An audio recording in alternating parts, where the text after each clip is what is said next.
So, right, if we look at Dvarim, in its technical form, right, Dvarim consists of discourses and poems that Moshe gives to the Israelites as they're about to embark on their journey into the Promised Land. It's the last stage of his life.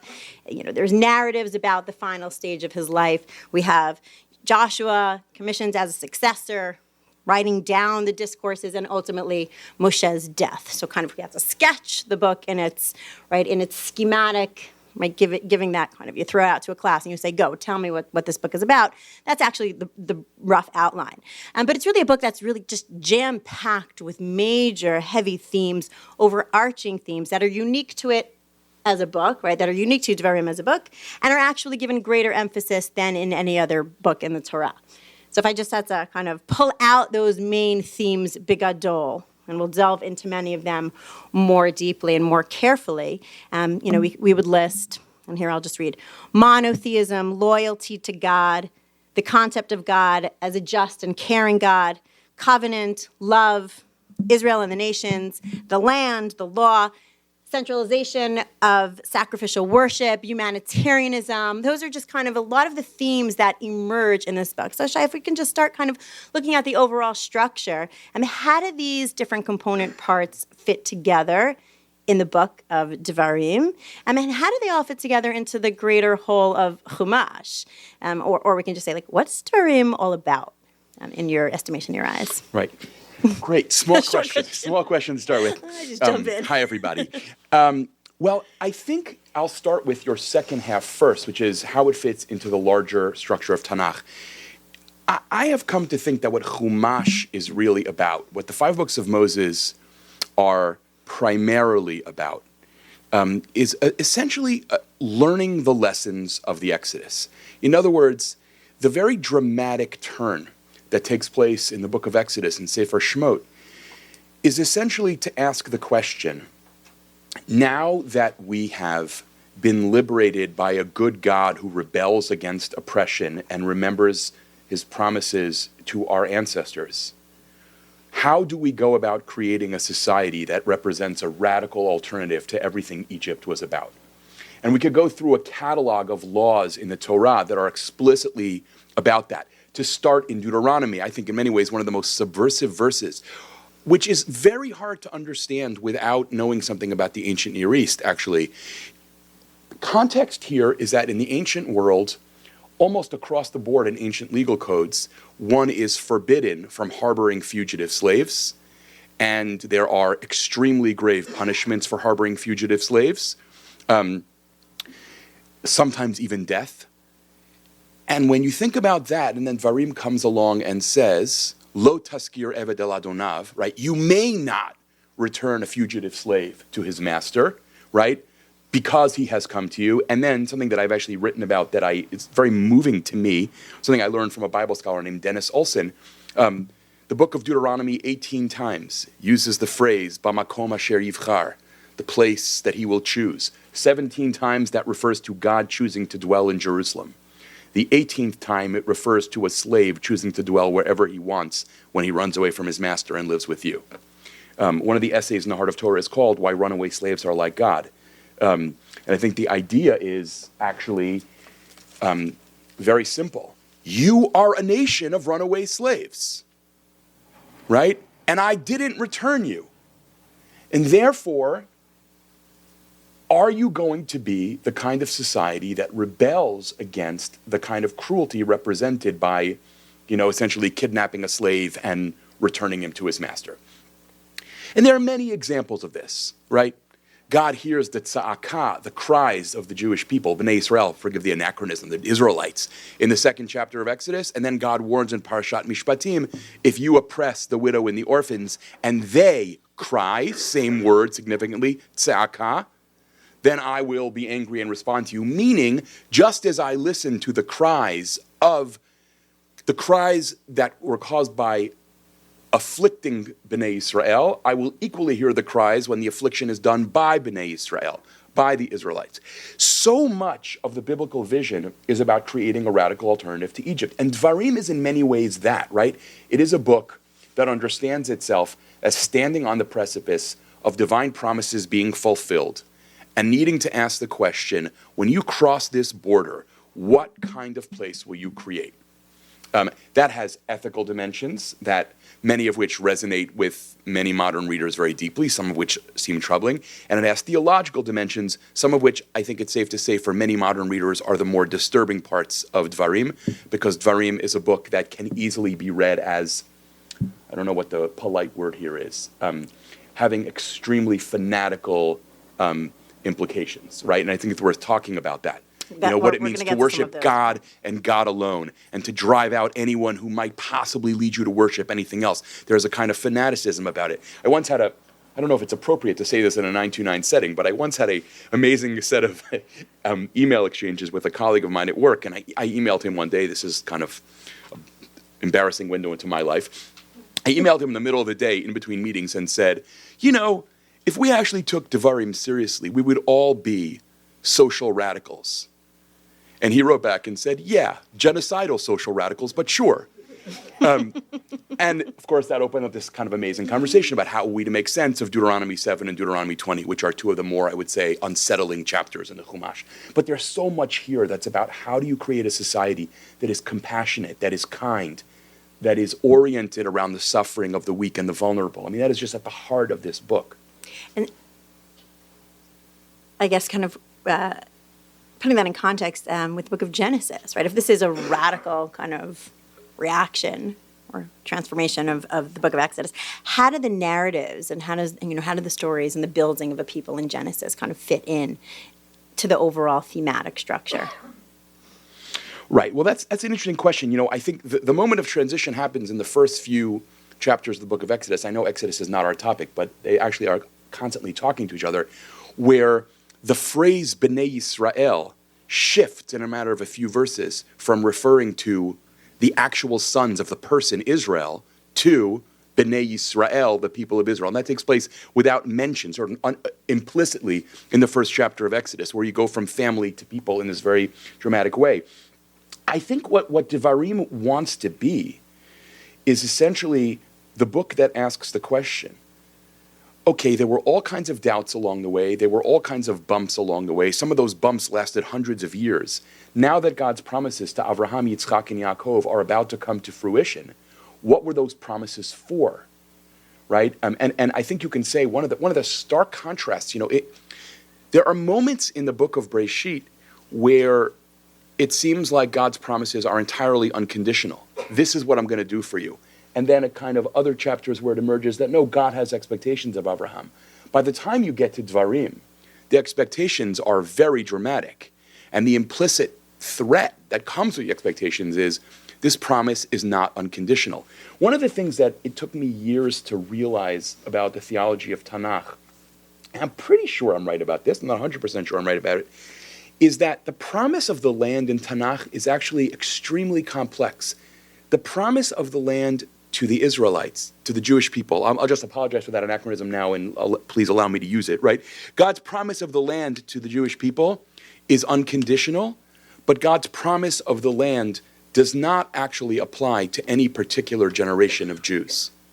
That is to say, God always maintains a prerogative to say, if you don't live in this land in a way that I see as appropriate, if you either imitate the Canaanites on the one hand or the Egyptians on the other, I'll kick you out. And that promise could not be fulfilled for another 50 generations. The promise is eternal, but it is not applicable in any temporal moment, absolutely. Does that make sense what I'm saying? I think that's actually very important. Because I think Bnei Israel and Dvarim are supposed to have some anxiety. We can talk about that more too. Maybe we can kind of pick up on that theme of the paradox of the land and the anxiety and the vulnerability, the fragility and concepts of the land. Because I would say there's a certain paradox in Sefer Dvarim, right? It offers this vision of Jewish life in the land, even as it envisions an end of that life, right? Like the conditional aspect. So kind of all of Dvarim looks towards Israel's inhabitants of the land and building a just society, living in the land. It's a land that's, will fulfill God's covenant. The laws will be carried out. It's a land that's flowing with milk and honey. It's abundant in natural and man-made resources. Kind of we have that vision, that depiction throughout the book. And yet at the same time, it's always fraught with this sense of, but, right, the book reiterates that possession of the land is conditional. And if you don't follow God's covenant, if you don't follow God's laws, and if you don't keep to kind of like the righteousness and obeying all the orders in order to successfully occupy the land, you'll be thrown out. And so we have this kind of disobedience that brings the expulsion. And so the theme of the land as being, this is what, this is the promise, is what we're going for. But yet, there's that fragility from the outset and that vulnerability from the outset. And that kind of speaks to both, I would say, like on an individual plane and a communal plane, what is that about, and how do we contend with that? Right. So I think the way that I would put what you just said is that for Sefer Dvarim, the land is simultaneously a precious gift and an extremely dangerous temptation. And you really can't understand Dvarim unless you're open to the ways in which the land is seen by Sefer Dvarim as a temptation. You can look, for example, if you want, at Deuteronomy chapter 8, where God basically says, right, if you look at chapter 8, verse 7, where God or Moshe, by the way, that's another fascinating aspect of the book of Dvarim, the slippage of voice between Moshe and God and who's talking at any particular moment is extremely problematic in this book. Which, problematic meaning just hard to discern, right? But God says, look, I'm bringing you to this land that is amazing, right? It is beautiful. It is full of every good thing. Hishamer lecha, be very careful. Why? Because the great spiritual temptation is entitlement. And not only that, Dvarim will go on to say, you will also look at it and think, oh, I did this all myself. And Dvarim is obsessed with how do you get people to adopt, how do you get the people to adopt a posture of gratitude rather than entitlement. The moment Bnei Israel feel entitled, they are in big trouble with God. Hence, for example, in the pilgrim formula, right, which we are going to talk about on Pesach, Arami Oved Avi, the constant repetition of the word natan, gave, right? It's all about what I gave you. It's not about, what you did on your own. The same thing is true about God's love in Dvarim, where, Moshe says, right, God loves you so much. God loves you romantically, chashak. God is in love with you. But just to be clear, it's nothing you did. Because frankly, you're nothing so special, right? What is that about? It's about resisting triumphalism. God loves us because we're the best. So there's this constant sense of an enormously precious gift, a place that is itself beautiful and wondrous, a place where all kinds of divine dreams can be fulfilled, and a place where you can so easily go astray. And your language here I thought was really interesting because you can see that as what it is, a story of a people in a land, and you can see that as also a metaphor for what it means to be a human being who receives things in life, right? What is it like to hold to the reality of how much we've been given as opposed to how much we've accomplished, right? That is fundamental, I think, to what it means to live a spiritual life. Some of you have heard me say my favorite quote in the world is an aphorism attributed to Mark Twain, that a self-made man is like a self-laid egg. And I think about that a lot, and Devarim is all about that. Just to be clear, I gave this to you, right? You are a recipient, and it is a totally different spiritual posture to receive versus to take. You are meant to be receivers, right? Receivers do not become entitled. Receivers do not become ungrateful. Receivers do not become abusive. It's a totally different way of living. So Dvarim is, I would say, anxious about the very gift it's giving to Bnei Israel. I'm going to give this to you, but I know that you're human. And not only that, I've learned that you're stubborn, right? In other words, you're human. I've learned that about you, and so it makes me very nervous that I'm about to give you these blessings because I know what blessings often turn into. And that's the fundamental tension of this book. So what then might be some of, to use the legal parlance, the procedural safeguards to protect against that impending ingratitude? So I think there are a few things we could talk about here. One is, why is Sefer Devarim obsessed with remembering what God has done for you, right? And to kind of use language that will become kind of essential to Jewish liturgical experience, as we look ahead to Pesach,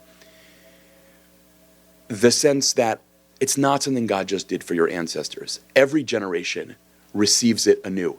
If you pay attention to the Arami Oved Avi formula, almost without notice, the pilgrim, the person who comes to the temple, goes from speaking about the past, Arami Oved Avi Vayered Mitzrayma, and by the end of the formula, he's talking about the present and what God did for me. The Haggadah there is just a good reader of Tanakh, right? So there's this constant preoccupation with how do you keep alive the memory that you did not do this?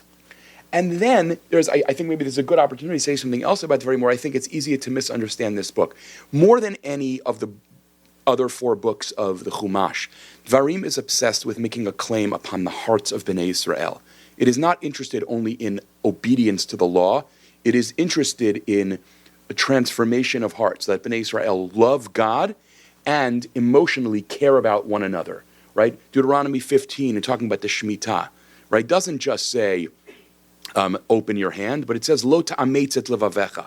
Do not harden your heart. The NRSV translation of that pasuk is amazing, right? Be neither hard-hearted nor tight-fisted. Right? And the hard-hearted is a separate thing, right? The book of Deuteronomy wants Bnei Israel to love. However, it is aware that people fall short. And therefore, it is not afraid to also say effectively this: I want you to care about each other because you love one another. If you don't care about each other because you love one another, beware of the wrath of God. Now, the way to misread biblical sources, the way that Christians honestly have often kind of read the Hebrew Bible, is to say, well, Deuteronomy just wants to scare the bejesus, no pun intended, out of the Israelites, right? Well, yeah, but only if God can't get what God actually wants, which is a society where people care about one another. That's clearly the lechatchila, clearly the desired vision is, I think you could say in Dvarim, the desired vision that Bnei Israel see one another as family. I mean, one of the striking things, every single time, without exception, that Dvarim elevates someone over anyone else, Kohanim, judges, shoftim, the king, when it discusses wealth, every single time, the Torah, Dvarim starts talking about the word achicha, your brother, as a way of essentially saying, do not internalize the notion that social or political difference implies difference in value and implies that you're somehow other than one another. You are first and foremost a family. Dvarim's dream is that Bnei Israel see one another as a family.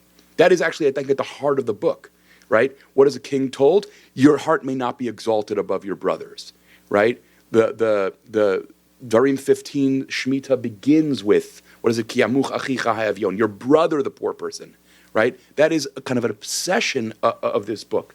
So again, it's how do you avoid it? Well, you reiterate again and again and again.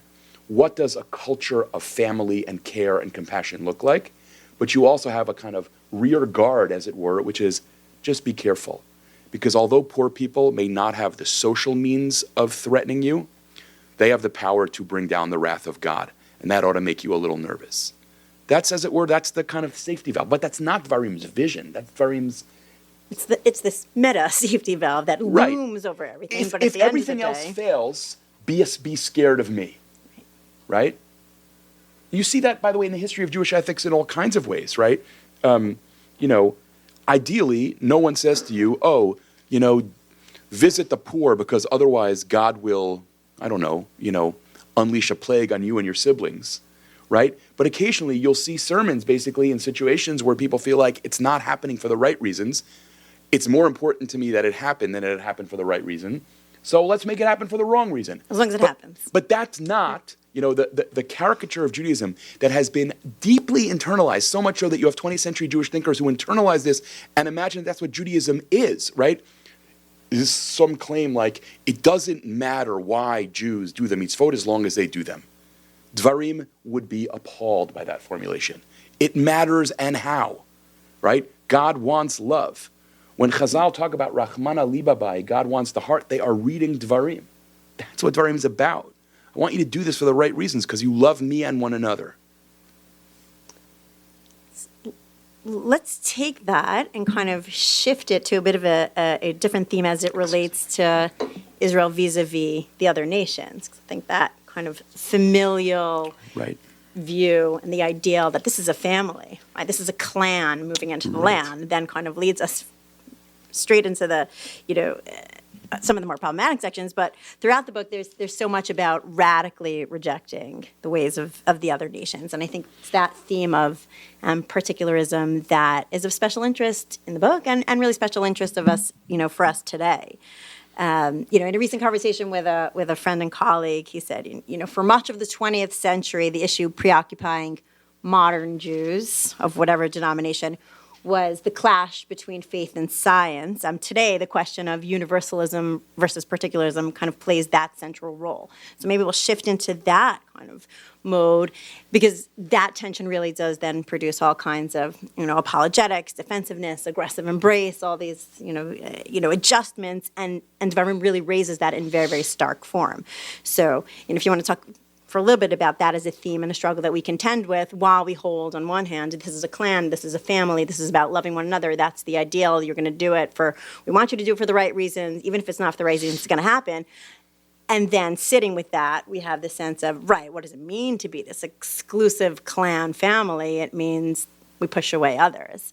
You have a strong sense of family. I'll be honest here, I feel this with my own family. We have a really tight family, and that often then makes others feel like I can't come near you, not of anything we do other than the fact that, right, you have that strong sense of family. So how does that theme play into the family-based clan loving theme, with the sense of, right, we're radically rejecting a lot. And we'll deal with kind of questions of genocide and the troubling text in a moment, but just sort of that. So there is so much in that question that I feel like we could basically spend the rest of the month just sort of trying to unpack all the things that I think live inside that question. So let me try to come at that question first in my original hat as a kind of philosophy person, and then move from that into the Tanakh for a minute.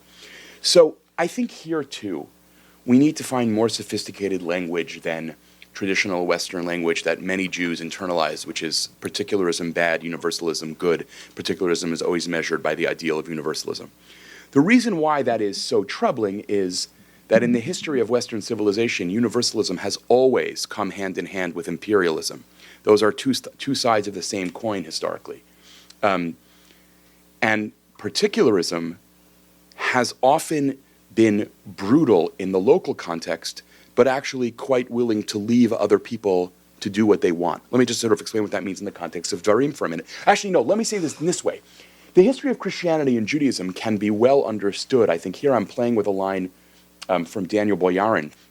I think one of the most astute things in Jewish studies in the last 50 years, this throwaway comment of his. He says, Jews have historically excelled at leaving other people alone. And their weakness has been that very often they have forgotten that other people matter. Christians, in contrast, have never for 1 second forgotten that everyone matters, and yet it has taken them 2,000 years to entertain the very possibility of leaving anyone alone. This is, to me, one of the most astute comments about the history of religion that has ever been written. I really mean this. I know that's very hyperbolic, but it's true, I think. And I say this because Dvarim itself is very interesting, because Dvarim's temptation, if you want to say this kind of stepping outside of speaking as a traditional Jew for a minute and just kind of stand outside, you say that the temptation of Dvarim that is dangerous is essentially to establish Eretz Yisrael as a religious and cultural and even ethnic monolith, right? But Dvarim really doesn't care what you do when you're in church in Armenia. It's not interested in that. And, I hope it's okay to at least talk about controversies between sort of source critics and traditional readers. I hope I don't, scandalize anyone. Everything exists on 99. Deuteronomy 32:8, right? Very famous verse in the poem, B'hanchel elyon goyim, b'hafrido b'nei adam. When God gave nations their homes, when God separated people, Yatsev gvulot amim, God set the divisions of nations. God, in other words, spread everyone out in different countries. And then the Masoretic text reads, Lemispar b'nei Yisrael, according to the numbers of b'nei Yisrael, which, to put it mildly, the Seifa, the ending of that pasuk, makes no sense at all and bears no relation to any parts of the first part of the pasuk. All of the older manuscripts of Tanakh, you should forgive me for saying this, read differently. They say the following thing. Behanchel elyon goyim, when God gave nations their homes, b'hafrido b'nei adam, and God set the divisions among people. Yatsev gvulot amim, God fixed the boundaries of people. Lemispar b'nei el, according to the numbers of the junior gods. Meaning, God says, look, you want to worship some, minor deity who's subservient to me? That's fine. Move to Lebanon and do it. That's fine. You can live in Canada and do it. It's fine, right? Here's the thing. Eretz Yisrael is my home. Here, I will brook no worship of any other God. Now, that is the very definition philosophically of particularism, right? What I am interested in is the moral and religious life of my people. That's what I'm interested in. The danger is, who cares about you? The positive is, I'm not going to march in to Armenia and force you to convert to Judaism. That's why, right, if you talk about it in this kind of maybe almost, irreverent way, Judaism's Yetzer Hara has always been different than the Yetzer Hara of Christianity and Islam. Christianity and Islam are universalist. Their Yetzer Hara is to force everyone in the whole world to become Muslim or Christian or leave or die. Judaism's Yetzer Hara is to force everyone in the land of Israel to become Jewish or some version of monotheist that Judaism gets to determine or leave or die. Right? I'm not saying this here in some apologetic way that Judaism is better because its fantasies of genocide are more local. I mean, that's not my point. My point is just that there are actually different ways of thinking about what you're doing in the world, right? And so I think it's important to say, right, Dvarim has this dangerous side of like, you want to be in Eretz Yisrael and not worship the God of Israel, according to Dvarim, you are in major trouble. On the other hand, if you're hanging out in a Parisian cafe worshiping Baal, I'm not really going to bother you.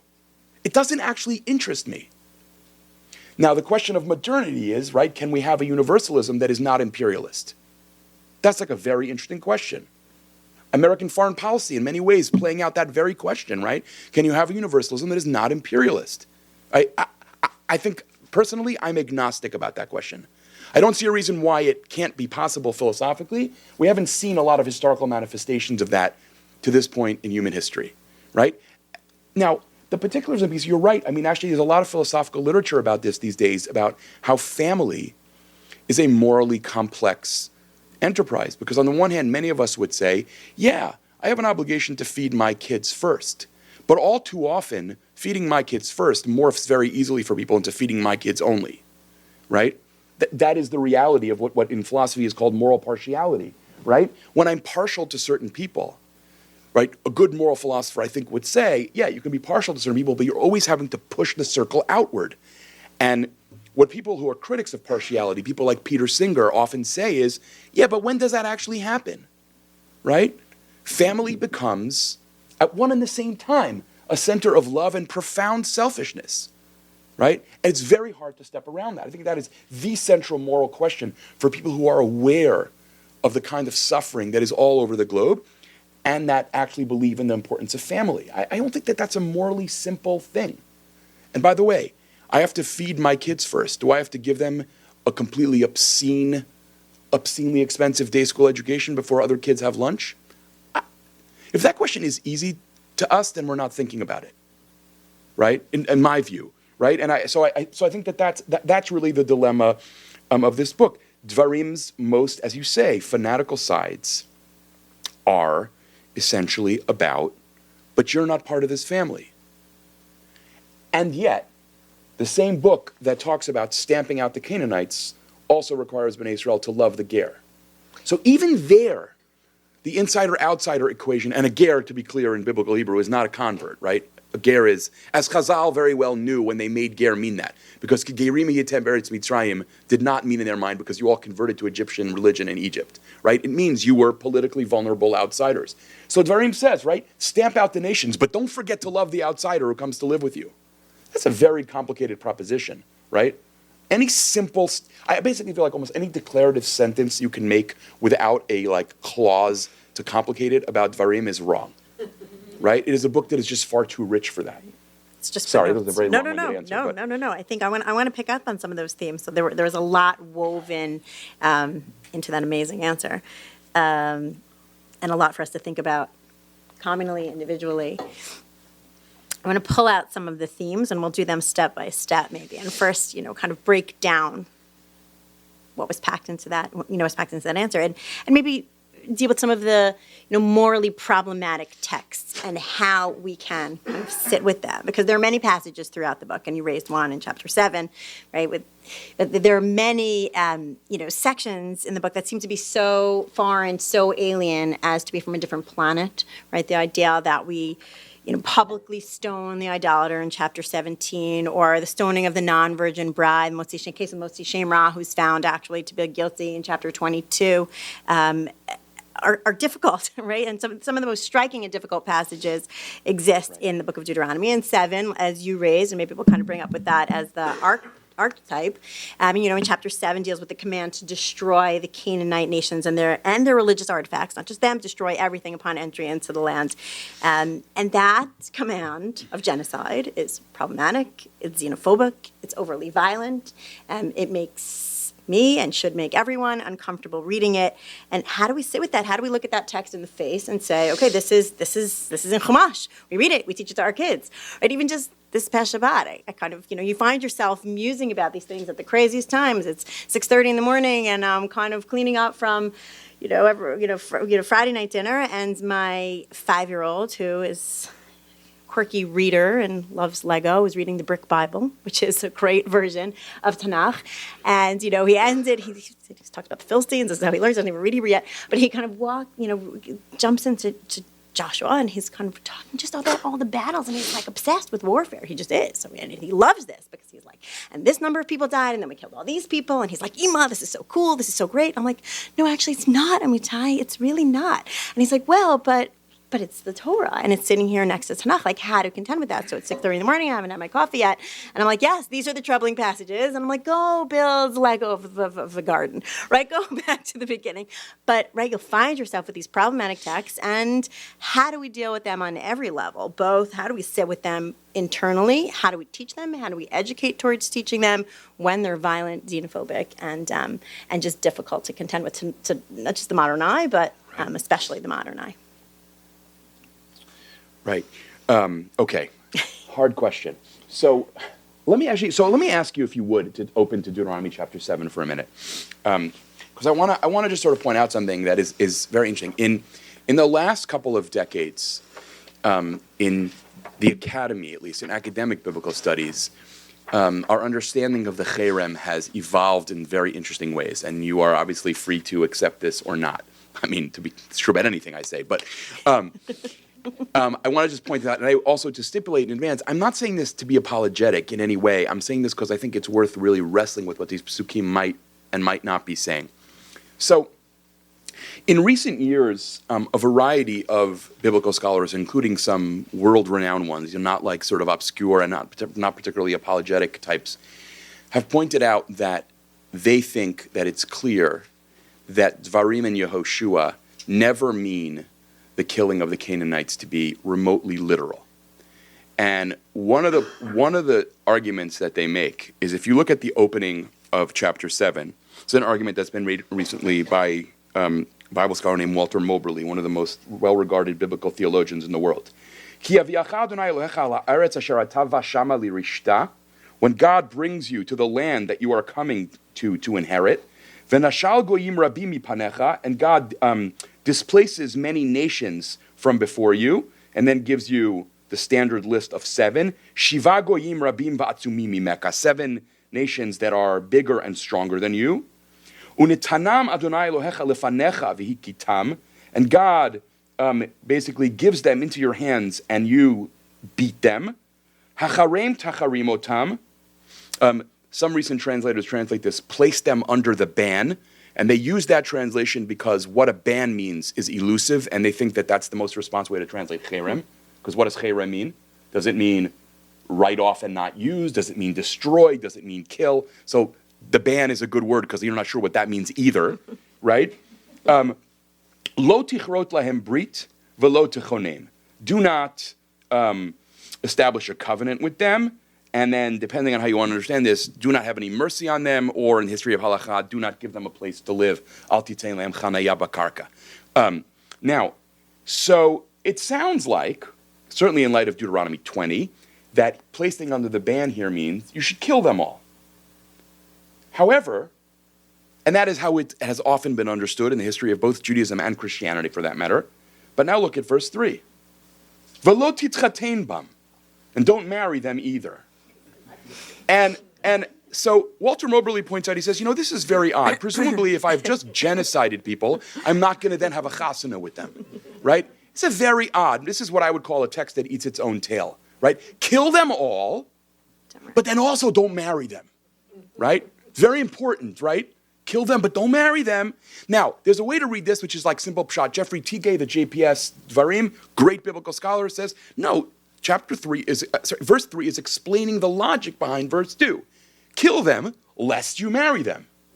Other Bible scholars say, yeah, but that's not what it says. It doesn't say pentit chatein bahem. It doesn't say lest you marry them. It says kill them all. Also, be really careful not to marry them, right? So wait a minute. Is this to be taken literally?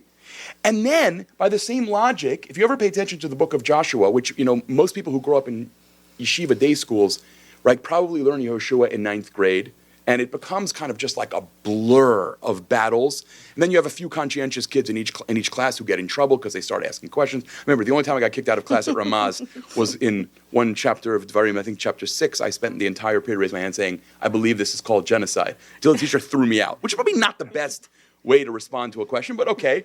But if you follow the logic of the book of Yehoshua, first 11 chapters, they killed everyone. And not only that, they killed them with ease, right? They destroyed them. Nobody was left alive. The whole thing ended in total devastation. Now turn for a minute, if you would, to Joshua chapter 12, verse 1. Is that the right chapter that I'm looking for? 13, verse 1. All of a sudden, we have this. V'Yoshua zakein baba yamim. Joshua was old. Vayomer Hashem elav, and God said to him, Atazakanta bata bayamim. You have gotten old and are aged. Ve'aretz nishara harbe me'od lirishta. But so much of the land has not been conquered yet. What? The whole first half of the book, right, is about how it was easy. And then you go on and you read about all the places that they didn't conquer. By the way, if you want to spend some time on a chapter, talking about a chapter that eats itself, read carefully and slowly Yoshua Perek Yud Aleph, right? They killed everyone. 99 April 11th? They killed everyone, except for all these people they didn't kill, right? There were no non-Jews left in the land. And then we hear, except for this massive Chivi settlement, right? The whole book is like very, very odd. And so a variety of biblical scholars have sort of pointed out, right, what is really going on? How many clues do Deuteronomy and Joshua, Dvarim and Yoshua, have to give us that the genocide is not meant to be read literally? What Moberly says that so beautifully, it is actually a close literal reading that shows you can't read the book literalistically. Because a literal reading shows you that the book makes no sense. It contradicts itself at every turn. So what is it talking about? This makes it no more easy, I think, or maybe somewhat more easy, but not that much more easy.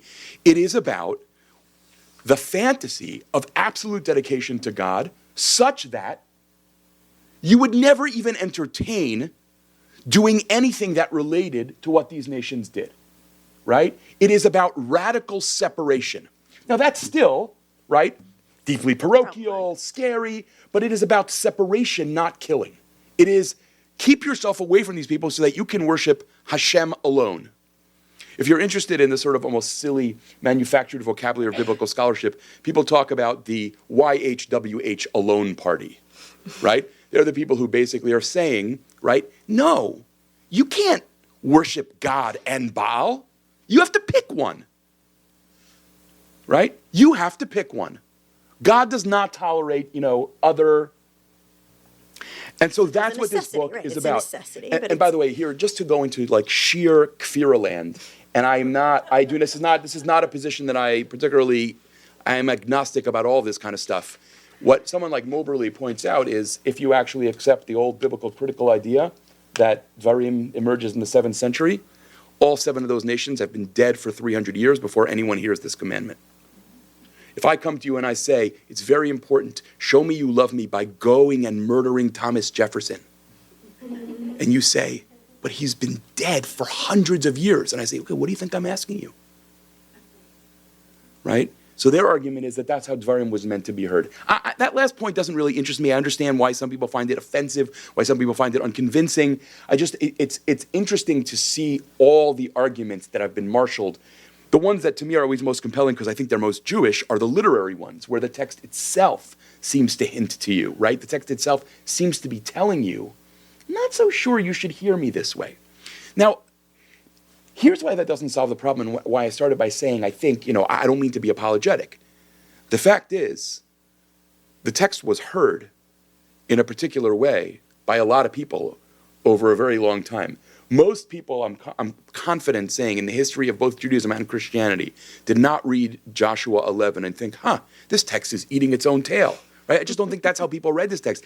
And so even if the text doesn't mean to literally be talking about genocide, even using that as a metaphor is highly dangerous language, right?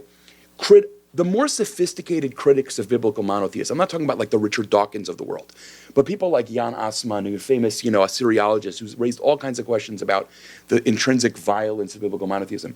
He always talks about it is the language of biblical violence that interests him, right? It's a very careful hedge. He's saying, look, I'm not invested in whether this happened or this didn't. I'm interested in what happens when you pass on a tradition that imagines a mandate to essentially exterminate entire peoples. Like, that still is profoundly worrisome. I think that's true. Where Judaism historically is sort of interesting on this point, and I think for some people this is deeply unsatisfying, and for other people it's like just heroic, is that Judaism often deals, I think, with problematic texts like this pragmatically rather than theoretically, right? You take the sting out of them by essentially reducing their normative implications, right? This is something the great Bible scholar Moshe Greenberg said. If Chazal had wanted to, they could have said, just as you're talking about Knaanim, you're talking about any non-Jew who lives in the land. And they actively make a choice not to do that, right? So you solve the problem, or you say nobody knows what an Amaleki is. What you don't say in a traditional Jewish idiom is, this is profoundly offensive and dangerous. You say, there's no such thing. Either you find that very compelling, because that's how a tradition lives and respects itself, or I guess if you're standing outside, you say, well, that's not good enough. I don't want you to solve it theoretically. I want you to be honest about what's problematic about your text. Take your pick. I don't know what to say about that. Maybe at the risk of parodying myself, I think both of those things at the same time, right? It both worries me that that's the only way we solve texts like this, and it's enormously beautiful because we never say about any text, this is out, right? It's always alive in some way or another. You think about the history of Amalek, where we're still in Deuteronomy, or Deuteronomy 25, you have this journey that starts out as kill the Amalekites, and by the time you get to the circle of Magid of Mezrich, killing Amalek becomes, search inside you for the part of you that's capable of being violent to the vulnerable and root that out of yourself. That's quite an interpretive journey. But no one ever says, Levi Yitzchak Berditchev does not say, Deuteronomy 25 offends me, so let me offer you a totally subversive reading. He just offers you a deeply subversive reading, which has been prepared for 2,000 years, right? That's what's amazing, right? He's just the culmination of a process of saying, wait a minute, Deuteronomy 25 scares me. And wow, a lot there. There's a certain authenticity, right? I think the authenticity and the power of the language is something that we see in those texts, and we see, as you alluded to before, and maybe this will lead us into kind of our next maybe learning piece that we do together. We see that same powerful language in the conceptions of love, as you mentioned beforehand, right. When we talk about the mandate that the relationship with God is not just legal, it is spiritual, it is one of love. It reminds Israel of God's love for them. And crucially, sorry to interrupt you, the legal is itself a manifestation of the love, right? That is the great Lutheran kind of misunderstanding of quote-unquote Old Testament law is the law is supposed to break you. Whereas in fact in Dvarim, which becomes part of the daily Shacharit, right? Dvarim is, the law itself is a manifestation of love, which is described as l'tovlach, for your own good. There's no Akeda theology of law in Dvarim. The law is not supposed to be, obey, because that's what you're supposed to do, and suspend your moral reasoning or whatever it might be. No, obey the law because this is a manifestation of my love for you, and this will enable you to create the kind of society that the whole world will admire, right? I'm going to get that verse not exactly correctly, but Deuteronomy chapter 4, right? It's like chapter 4, verse 6 or something like that, roughly. I'm getting it. I'm not quite quoting it right. I'm a carrier of a photographic memory gene, but not quite. I'm not even close. Not even close? Right. Yeah. No, I'm not even close to a carrier. Ushmartem basitem. Right. Ki chochmatchem uvinatchem leinei ha'amim, not leinei hagoyim. Asher yishma'una kol hachakim ha'ile ve'amru, rak am chacham ben avon hagoy hagadol hazeh. By the way, this is why the Rambam believed that there had to be tamei mitzvot for every mitzvah. Right? Every law had to have a reason, because no one would look at a culture that's just about obedience and say, oh, that's very wise. Right? You needed a law that had meaning. And then people would say, oh, that makes sense. Right? The whole notion of a chok was offensive to him for this very reason. He thought it was anti-biblical. And the language there is language that's right. It's human language. It's language that's, we talk about literary sensibility and reading. It's romantic. We read in chapter 10, God was drawn in his love. Also the concept of dveikut, that clinging, that kind of your entire being is drawn in this love for God and God's love for you. And so how does that maybe kind of inform the way we interact with others? We think about themes of humanitarianism. I'm just being kind of conscious of the time. The Torah's, we have love. We have, as an extension of that, themes of humanitarianism is most fully developed in Sefer Dvarim. We do have laws in all the other books of the Torah, but here is where it's most stark, right? Caring for on behalf of the poor and disadvantaged, the debtors, the indentured servants, as you mentioned before, the resident aliens, the escaped slave, the orphan, the widow. That's all kind of cited as a duty to God, right? In the same context as serving God himself. And so maybe, I don't know if you want to spend some time learning a section together, or, is there a particular text that we want to open with to kind of think about, or to close with, rather? Yeah, I do want to do that, but first I want to just, if I could, offer a footnote to what you just said, because this is something interesting. I think this is really like moving to wrestle with, and to the best of my knowledge, this has never really penetrated the world of Jewish learners of Torah. Moshe Weinfeld, the late Moshe Weinfeld, professor at the Hebrew University, makes this very interesting argument about Dvarim, which is very controversial among feminist scholars, but it's interesting and worth wrestling with. He argues that one of the things that Dvarim sets about doing in a very conscious way is elevating the status of women from earlier books in Chumash. And one of the most interesting, I'll give you one example of this when Dvarim talks about liberating slaves. It adds, in a way that doesn't even really flow, v'chein la'amatcha ta'aseh. And you must do so to your female slave too, which if you go back to Parashat Mishpatim, you realize it sounds like it's only men there, right? But one of the most interesting examples that I want to just bring to your attention is that in the Ten Commandments, in Parashat Mishpatim, we hear the following. If you're interested in turning quickly, you can to page 156, but you don't have to, because I'll translate quickly. Lo tachmod beit reyacha, you shall not covet your neighbor's house, and then included in that umbrella, lo tachmod eshet reyacha, you shall not covet your neighbor's wife, ve'avdo ve'amato, his male slave, his female slave, ve'sharo ve'chamaro, his animals, v'chol asher l'reyacha, and anything that belongs to him. Then you get to the retelling of the Ten Commandments in Sefer Dvarim, and you hear the following. Lo tachmod eshet reyacha, you may not covet your neighbor's wife.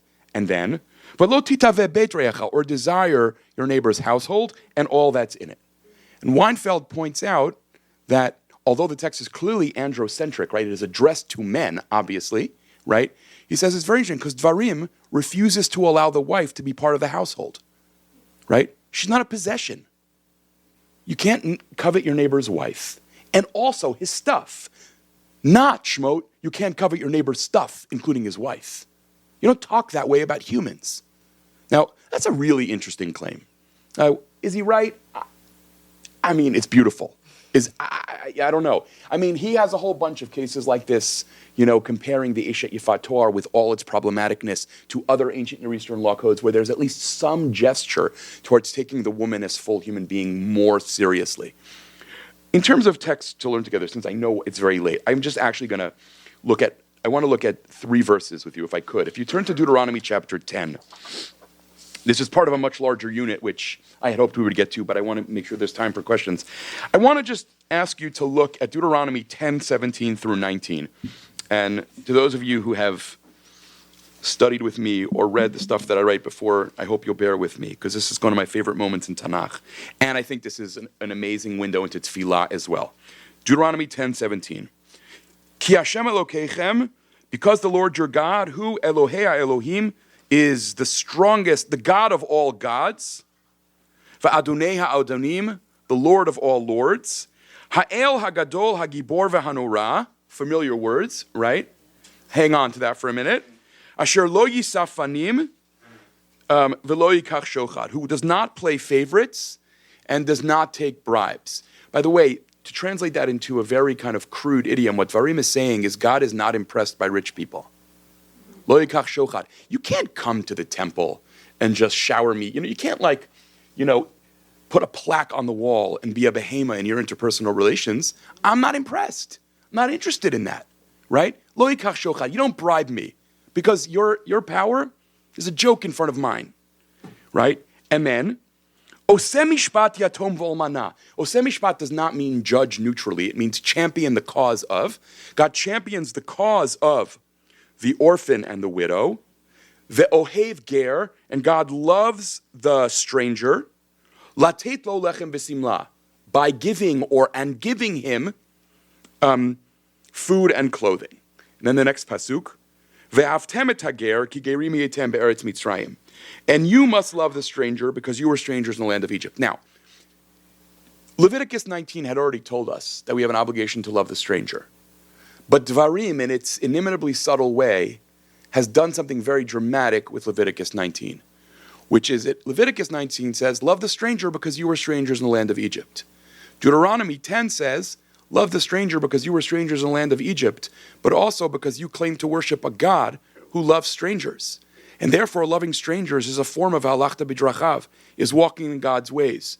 You say, God, I love you, and God says, that's awesome, I love poor people, how about you? You don't love those who I love? Your love's not that interesting to me. It's like someone who comes to you and says, right, I love you, but your kids, they nauseate me, right? Most often your response is going to be, you know what? I'm not really that interested in your love, right? You love me, you have to, like, I want fondness, care about my children. And what Dvarim here is doing is very dramatic. It's elevating loving the stranger. This is the same book with its xenophobia, to use the word that you used, right? That's saying, love the outsider because that's what it means. In other words, you love the outsider both because of what you've been through and because of who you aspire to worship, right? Love those whom God loves. And Varim says, to be clear, God doesn't only love the people in your family and doesn't only love the people in your tax bracket. God loves the vulnerable, right? Yatom Olmana Ger. And by the way, this is one of the great revolutions in the Torah, right? All over the ancient Near East, there is an obsession with the well-being of the widow and the orphan. Tanakh is completely unique in the ancient Near East in expanding that category from almana and yatom, which is my vulnerable, to include ger, which is the vulnerable. In many ways, you could say, like, that is what Bnei Israel learned, or what God wanted to Bnei Israel to learn from their experience of being liberated from Egypt, right? That it's not just the vulnerable of my family. It's also the vulnerable of not my family who are living among my family.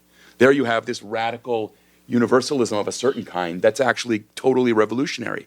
Now, just the last point about this that I'll make is, so now when you think about how that phrase is used here, Ha'el Hagadol HaGibor V'Hanora, so it has long occurred to me, and this is something obviously I can never prove, that the reason Chazal the reason the Amidah starts with that phrase is because when we stand before God, we are all the vulnerable outsider. And perhaps you're scared because you're standing in the face of a cosmic potentate, right, who has immense power and may not be interested in you. And through its echo, the Amidah reminds you, oh no, God loves widows, orphans, and strangers. It's okay. You can talk about what you need, right? This is the God who cares about that. This is the God who cares about you. Because as Vayikra tells us, we are all Gerim ultimately. Existentially in this world and in the land, we are all Gerim.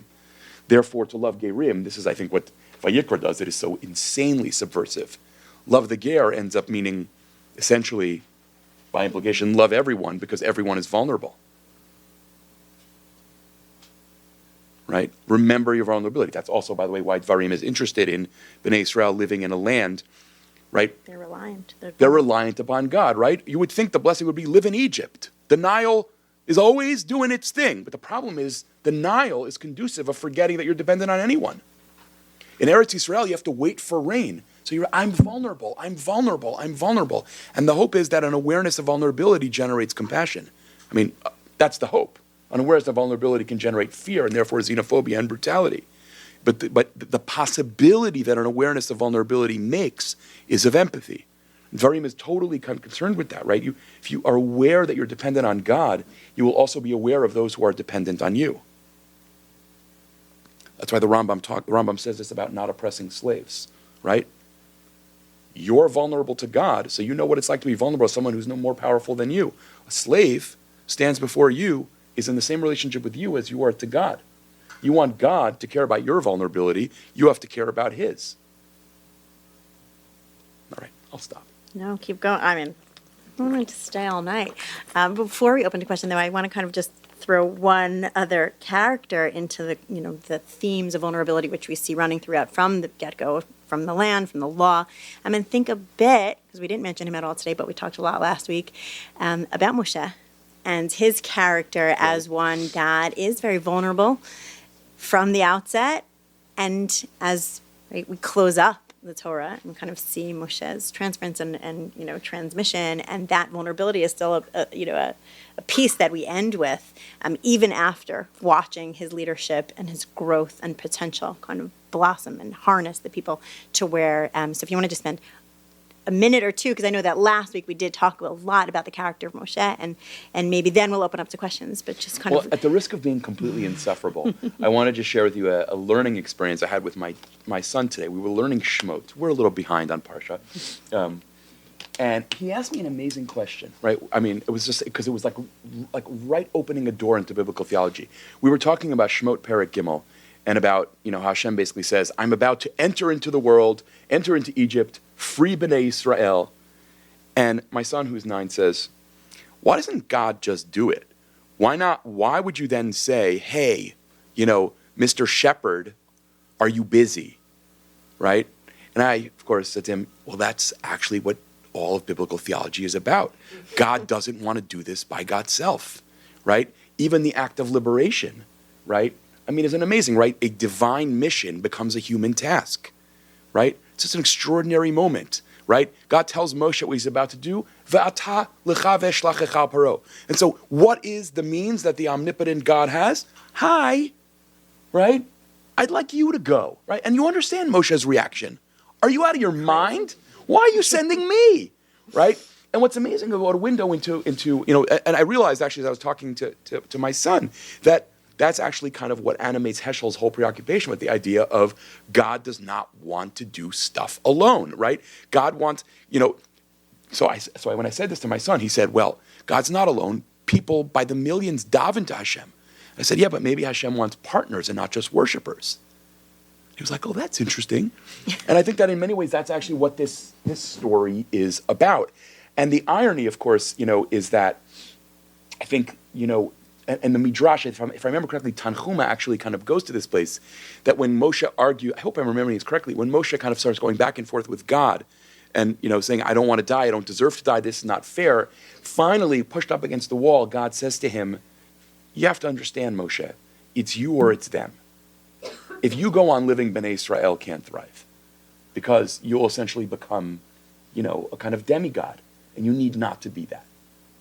I think it's because it totally reframes it as no longer a punishment really at all, but actually a necessity, which is like you can't have a religion that worships a person, which actually makes me wonder if Tanchuma in some weird place has kind of an anti-Christian polemic also going on, right?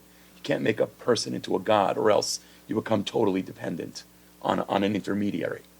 I don't know. I mean, that's wildly speculative, but anyway. Wow. Okay, with the time that we have, let's open up to some questions. There has been a lot kind of presented, a lot of different themes and strands, rich, heavy, but we would, of course, want to hear from everyone here who has been here throughout part of the process, and for those who are just here tonight. Questions, comments, observations? I have not been here throughout. Thank you so much. This is really go back to the particular, the universal, and the land.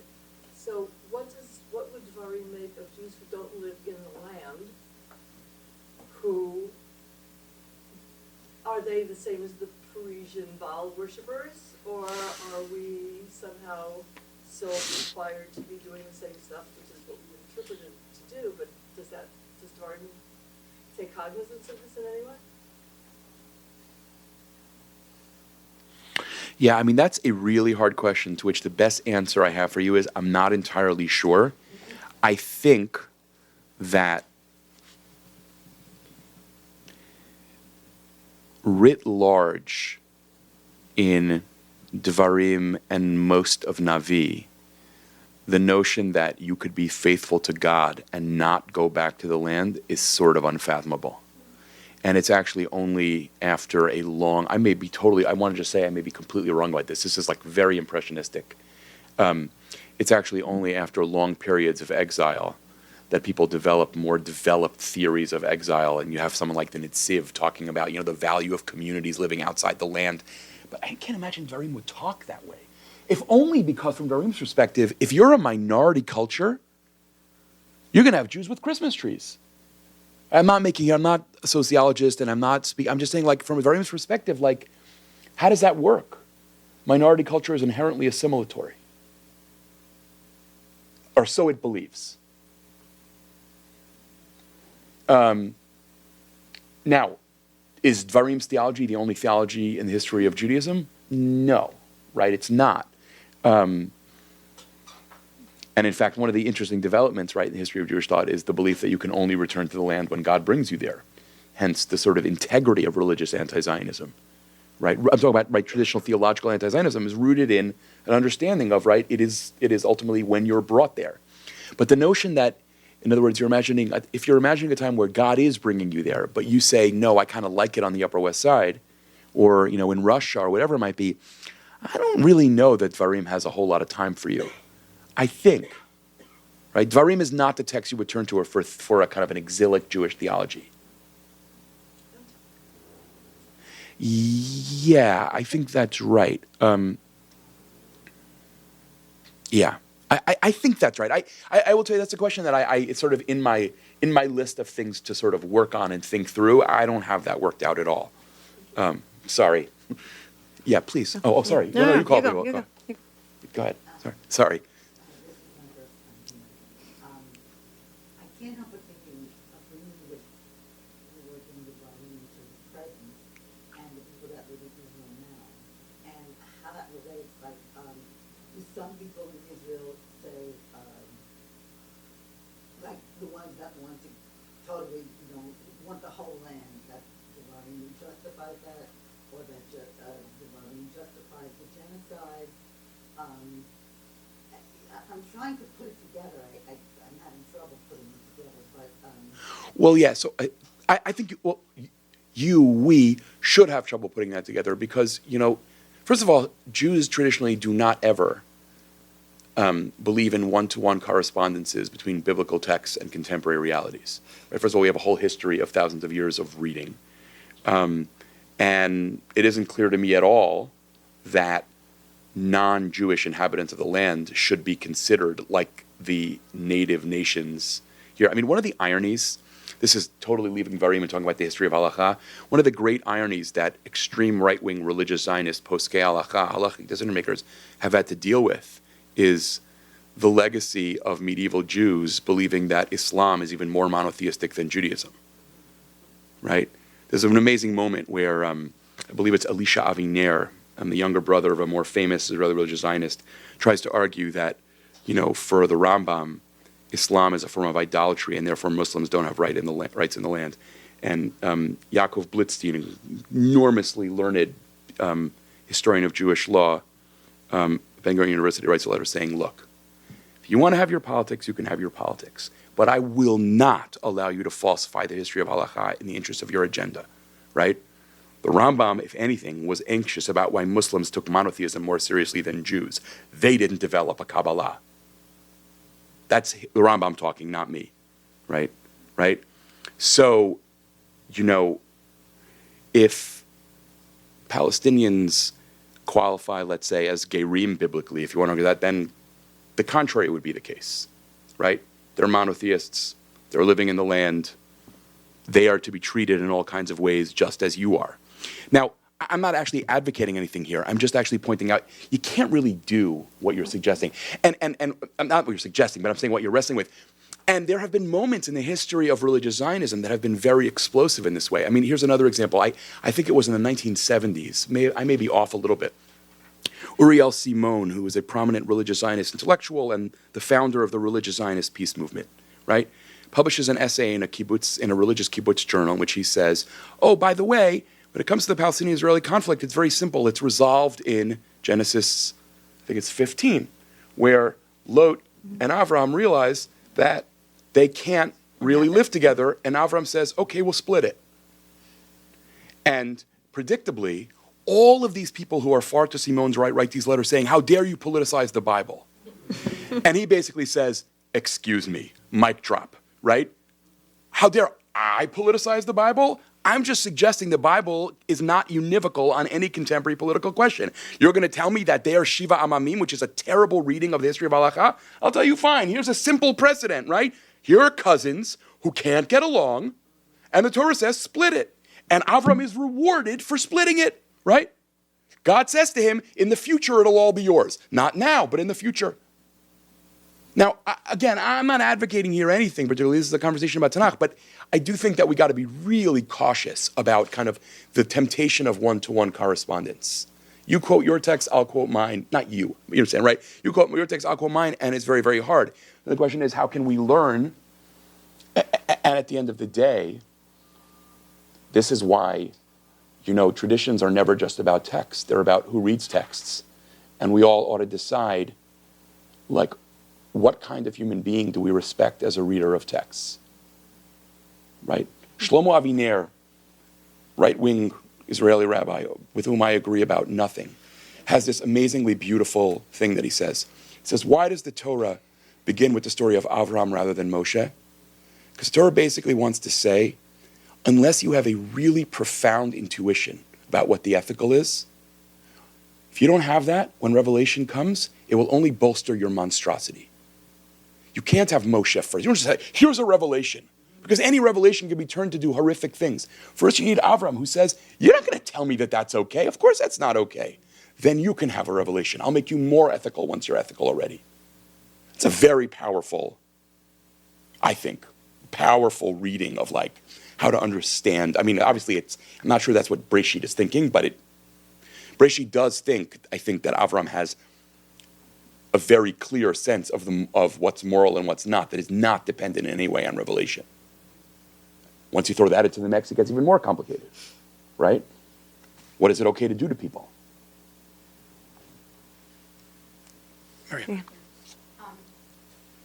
You were highlighting the rule of this idea of that empathy, this idea, and I want to know how that works with the idea of obligation, how that works together. As Right. empathy, as we all know, like we would hope everyone would get there, but how does that work? And also, when you look at a lot of these passages, you can also read them as, I'd like you to have that empathy, I'd like you to have that historical understanding. It could also be quid pro quo. In other words, these are the particulars of breach. I did this for you, now you must come through and do it for me. Yeah. Sorry, go ahead. No, so it's funny. I'm totally on board with your question until that last clause, because I'm not sure that that's really a plausible reading of Dvarim. When Dvarim says, lo ta'ametzet levavecha, don't harden your heart. It's hard for me to read that as, don't harden your heart because otherwise I'll kill you, right? It's don't harden your heart because this is what this covenant is. I mean, that's what. In other words, I don't see Dvarim as a theology that's fundamentally about, if I can coin a term, the chokification of all Jewish life, right? It's all about obedience. Quite the contrary. I mean, what does it mean when God says that the law is letovlach? It's for your own flourishing. I don't mean it as, obligation is something that we're in covenant together, and covenant not being top down. So now I understand. So let's say this about obligation. So one of the things I would argue, and here, I don't know if this is Dvarim or this is me doing what I really do, which is more philosophical stuff. I think that one of the things that is most interesting about Jewish ethics historically is that the wall that some philosophical systems draw between love and obligation is dramatically refused by Jewish ethics all the way back to Chumash. That is to say, not only is it not love or obligation, but Dvarim and Vayikra believe that love itself can be obligated. So you may know in the history of philosophy, this is a major question. Can you obligate love? Dvarim emphatically thinks yes. Now, this has massive repercussions in the history of Jewish law, right? In the 20th century, Rechiel Yaakov Weinberg, one of the most beautiful tshuvot in the 20th century, says, why do we not make brachot before we do a mitzvah bein adam lechavero? Why don't we say asher kishanu mitzvah tzivanu abikur cholim? And his answer is just amazing. And I'll say in advance, and I don't buy it. But his answer is, I don't fully buy it. The answer is, because interpersonal mitzvot are supposed to be done from a place of love. And if I stop outside a hospital room and I say, asher kishanu mitzvah tzivanu, I am enforcing in myself the wrong motivation. What is the wrong motivation? Doing it out of duty. I'm supposed to do it out of love. Now, here's what I find, that's a gorgeous argument. You have so much legislative kindness. What'd you say? You have so much legislative kindness in the Torah. Wait, hold. So wait. Okay, just wait 1 second. Okay. So now, what he's trying to say is actually really important. It's based on the Rambam in the Shmona Prakim, where the Rambam basically says, look, you don't not do horrible things to people because you're forbidden. You don't do horrible things to people because you cultivate virtue and you can't imagine hurting anyone. Right? He says, Chazal don't think you should say, oh, I wish I could murder the person in the street, but what am I going to do? It's usser. Right? Rambam says such a person is totally benighted. The person should say, murder? I can't fathom murder. Right? So that's what animates him to say, you should actually do things out of virtue because you love people, because you care about them. The problem with that, in my view, which I think is where you were going, is that I think it actually is not fully true to the ways that Judaism always conflates obligation and love. So a few months ago, I came upon a passing line in the book Ma'or Vashemesh by the Hasidic Rebbe, who reads this in a way I think you'll find more congenial. He says, why don't we make a bracha before we enter into a hospital room? Because the obligation is to do it from a place of absolute love. And almost nobody ever succeeds in doing that. So you don't make a bracha suggesting you're fulfilling a mitzvah you can't fulfill yet. That is breathtaking, right? And the argument there is, don't say empathy or obligation. Say empathy and obligation. That's the issue. And I think that is played out straight in the history of Al-Hara. This is one of the places where the Rambam is a good reader of the Bible, right? Theologically, obviously, he's a violent reader of the Bible, as it were, right? Because he needs it to say certain things it doesn't actually say, right? But ethically, he's exactly right, I think, on this point. Dvarim is not saying, should I care for the poor because I have to or because I want to? The answer to that is, of course. Yes. Yes, exactly. You have to and you want to. That's what I want from you. And in fact, I tell you, you have to learn to want to. That's what it means to live in covenant with me. So I think your question is exactly right. And that's exactly Lulei de Mistafina, as we say in Yeshivish, Rabbi Yaakov Weinberg, forgot more about Halakha on a Tuesday afternoon than I know. But I think philosophically he goes too far and thereby misses kind of the richness that I think that the Ma'or Vashemesh is much more, if you will, Jewish, right? In refusing to say obligation or desire. Obligation and desire. Yeah, please. I apologize for bringing up another book thing over texting Deuteronomy, but we were just talking about obligation and love and both being required of us. Could it be in the book of Job that we have a man who's on the outside following all of his stuff? Maybe he does it out of obligation, and he's lost his sense of love and spirituality and the meaning behind it. And that's why this happens to him, because he's only fulfilling one part of the covenant and not the rest. So, you can't. You have like 90 seconds. You can't make this the last question because No, I'm I about won't. to say is going to be the most disappointing thing you've ever heard. I don't understand the book of Job. Meaning, I have like a lot to say about it, and actually, but I would say it's hard for me to believe that the theology of that book is that God is so brutal that God says, yeah, you're doing the law, but you're doing it for the wrong reason. You don't feel it. Therefore, I'm going to kill your family and take your kids away. I mean, I think no matter how you slice the opening of the book of Job, it's very disturbing. Doesn't seem to me like that's what's going on. But I don't know. I mean, it's funny. I think there are moments in the history of spirituality, at least, Jewish spirituality, where what you're kind of describing is much more explicit. I mean, this is obviously much later, but if you read the opening to Rabbeinu Bachya Ibn Pakuda's Chovot Halvavot, where he basically says, I'm now going to obviously destroy what he says.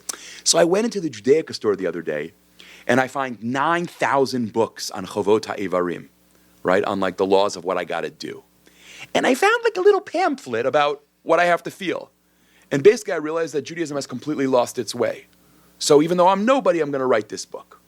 He's saying what you're imagining is a problem with Job, right? And you'll find people who say that. I mean, you could argue like many Hasidim thought this.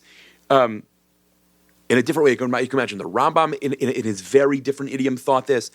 Does Eov think that? I don't know. That's above my pay grade. I'm not sure. Really, I don't know.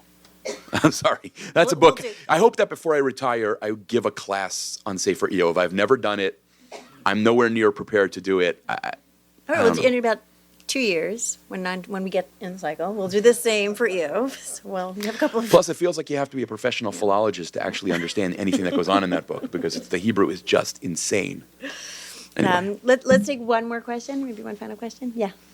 So the last roughly 20% of the book goes from a mix of laws and obligations and love, etc., to do things right. Right. It's good. If not, just a long list of terrible.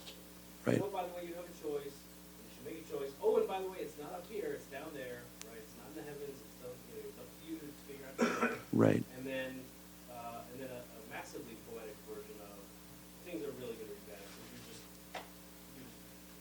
hopeless. Right. You're going to be terrible. Maybe at the end there's a little bit of hope.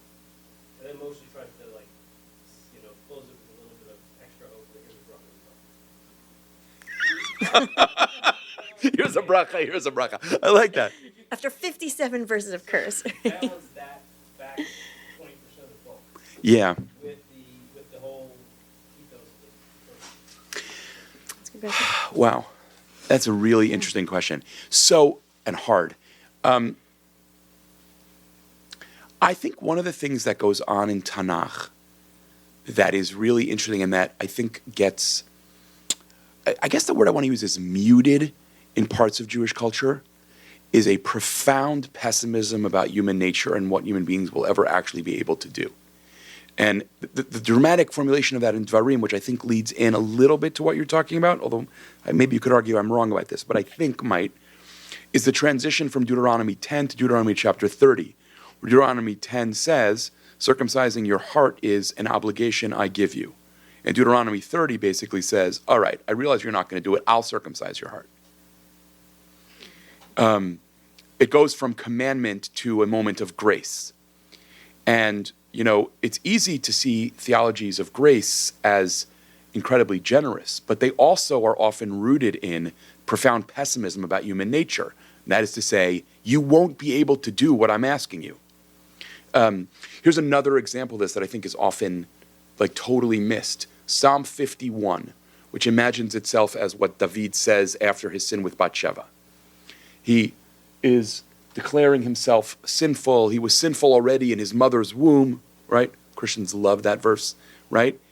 And then he says, in a way that all Jews basically miss this as far as I can tell, Lev tahor birali Elohim. A pure heart God, and JPS totally fumbles his translation, fashion me a pure heart. But the word bara in biblical Hebrew refers to that which only God can do and a human being can't. That is to say, according to the theology of Psalm 51, a human being is incapable of fundamentally renewing themselves. With great respect to Rabbi Soloveitchik's Halachic Man, Book 2, a human being is not capable of severing his psychic identity with his previous I. That's a pipe dream in the eyes of Tehillim. No, you need grace. You need chesed. It's not all about freedom, right? Go home tonight and say, What is my worst quality? Tomorrow I will have left it behind, right? Call me around 3 o'clock in the afternoon, let me know how it's going, right? Now, I think what's going on there is, this is like, I hope it's clear how I'm trying to get at your question by suggesting that I think part of what happens, and I'm not sure, I have to say, like, the last chapters are so difficult, also going back to the issue of the problem of the Hebrew. It's almost as hard as the end of Breshit, where, like, what is going on in Yaakov's non-brachot, right? You know, you have in Dvarim this almost like this gulp of, wait a minute, what if you're not capable of doing any of this?